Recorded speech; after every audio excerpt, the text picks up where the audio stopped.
In Genesis 4, we encounter the famous tale of Cain and Abel. Following this account, it states, "Then Cain went out from the presence of the Lord and dwelt in the land of Nod on the east of Eden. And Cain knew his wife, and she conceived and bore Enoch. And he built a city and called the name of the city after the name of his son, Enoch."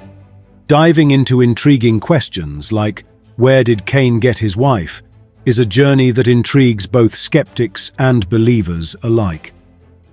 The Bible, as always, offers insightful answers to such inquiries.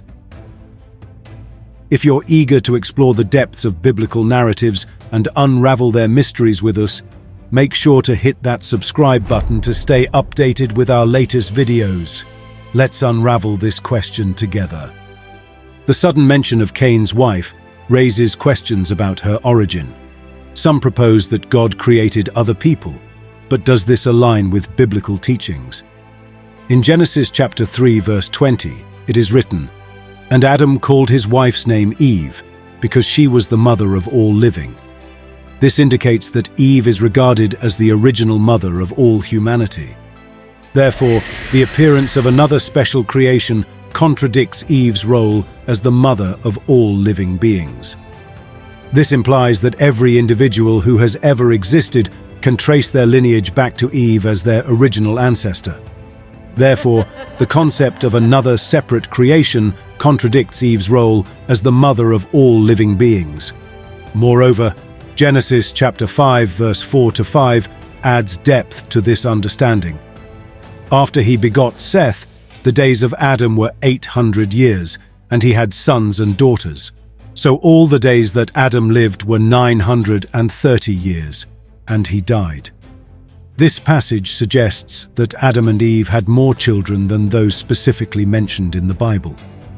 Considering Adam's long lifespan of over 900 years, and possibly Eve's as well, they had ample time to have numerous offspring.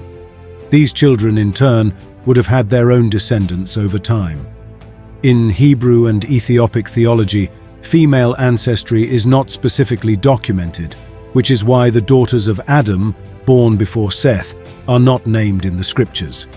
The text simply mentions that he had daughters. If you refer to Numbers chapter 1 verse 2, you'll notice that in the initial census ordered by God, Moses was instructed to count only males. Take a census of all the congregation of the children of Israel, by their families, by their fathers' houses, according to the number of names, every male individually.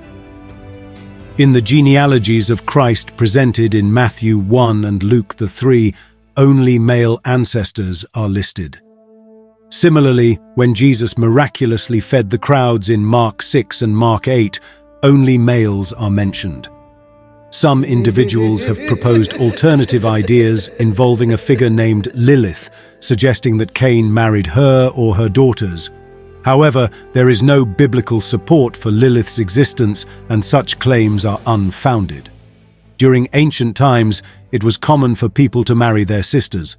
For instance, Sarah was Abraham's sister, as stated in Genesis chapter 20, verse 12. "Indeed, she is truly my sister. She is the daughter of my father, but not the daughter of my mother, and she became my wife." Adam and Eve indeed had daughters, and it's evident that Cain married his sister. This practice continued among the male descendants of Adam and Eve, with marriages occurring between siblings or female cousins. The lack of specific details in Genesis leaves us to ponder the exact relationship between Cain and his wife, although it's certain that she was also descended from Adam. Without knowing Cain's age at the time of his marriage, we can't pinpoint when it occurred. This opens the possibility that his wife might have been a more distant relative, given the passage of time.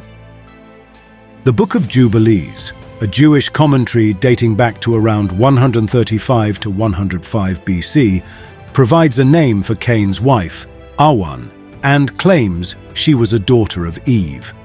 However, it's crucial to note that the Book of Jubilees is not part of the Bible, making the information about Cain's wife in it highly debatable. Initially, the genetic diversity within Adam and Eve's descendants was perfect. However, after the fall and the loss of perfection, genetic variations started to emerge. This weakening of the gene pool prompted God's intervention, as outlined in Leviticus chapter 18, verse 9. The nakedness of your sister, the daughter of your father, or the daughter of your mother, whether born at home or elsewhere, their nakedness you shall not uncover. The Bible is a flawless text.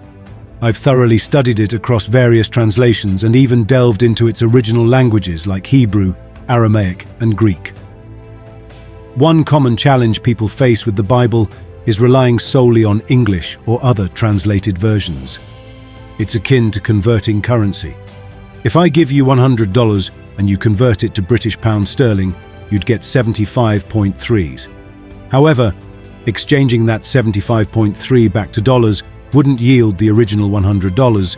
You might get around $98 due to value loss during conversion. When we talk about the King James Version of the Bible, it's important to know that it wasn't directly translated from the original scriptures. Instead, it was translated from the Latin Vulgate, which itself was a translation from the original codexes. So, if you're thinking you're paying $98 for something, it's more like you're paying around $94. It's a bit like making a photocopy of a photocopy.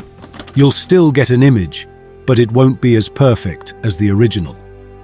Whenever we translate the scriptures into languages like English or any other language, we might lose some of the depth or power that was present in the original text. What are your thoughts on this topic? Your feedback is valuable to us. Thank you for watching, and we look forward to seeing you in our next video. Take care.